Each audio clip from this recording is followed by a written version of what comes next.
देखिए, land for job मामले से जुड़ी एक बड़ी खबर है। राबड़ी देवी को बड़ा झटका लगा है। दिल्ली कोर्ट ने राबड़ी देवी की याचिका खारिज कर दी। राबड़ी देवी की उस याचिका को खारिज कर दिया गया है जिसमें उन्होंने अपने और भी परिवार के दरअसल सदस्यों जैसे कि लालू प्रसाद, तेजस्वी यादव समेत अन्य के खिलाफ लंबित आपराधिक मामलों को किसी अन्य अदालत में ट्रांसफर करने की मांग की थी। देखिए, राबड़ी देवी ने अनुरोध किया था कि ये जो मामला है जज विशाल गोगने की अदालत से ट्रांसफर किया जाए। हालांकि अदालत ने दलीलों पर विचार करने के बाद इस मांग को स्वीकार नहीं किया और याचिका को खारिज कर दिया है।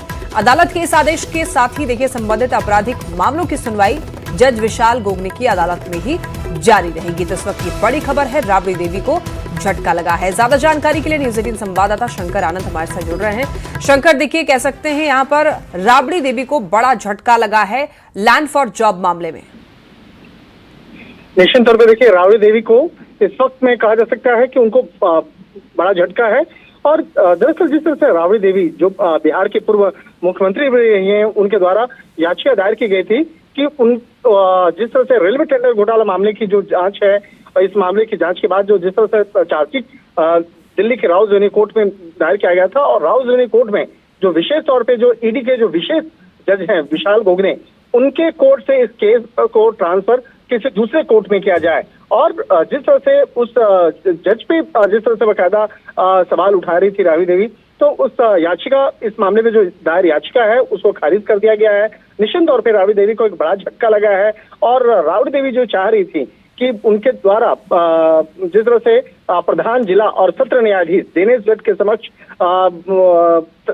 जो याचिका दायर की गई थी, तो इस मामले में उनके द्वारा जो वरिष्ठ वकील जो है तमाम दलीलों को पेश किया और उन्होंने कहा कि मौजूदा कोर्ट में निष्पक्ष सुनवाई का भरोसा नहीं रहा गया है। तो एक तरह से कहा जा सकता है उस कोर्ट पर जिस तरह से सवाल उठाया गया था, उस याचिका को अब खारिज कर दिया गया है। और जिस तरह से राबड़ी देवी की तरफ से जो पेश वकील है, उनका कहना था कि अब तक जिस तरह से कार्रवाई को संचालित की गई है, इससे पक्षपात का जो संकेत मिलता है और इसी के आधार पर इस मामले को किसी अन्य अदालत में ट्रांसफर किए जाने की मांग की गई थी। कह सकते हैं कि याचिका खारिज होने से शंकर राबड़ी देवी को यहाँ पर बड़ा झटका लगा है। बहुत शुक्रिया आपका इन तमाम जानकारियों के लिए।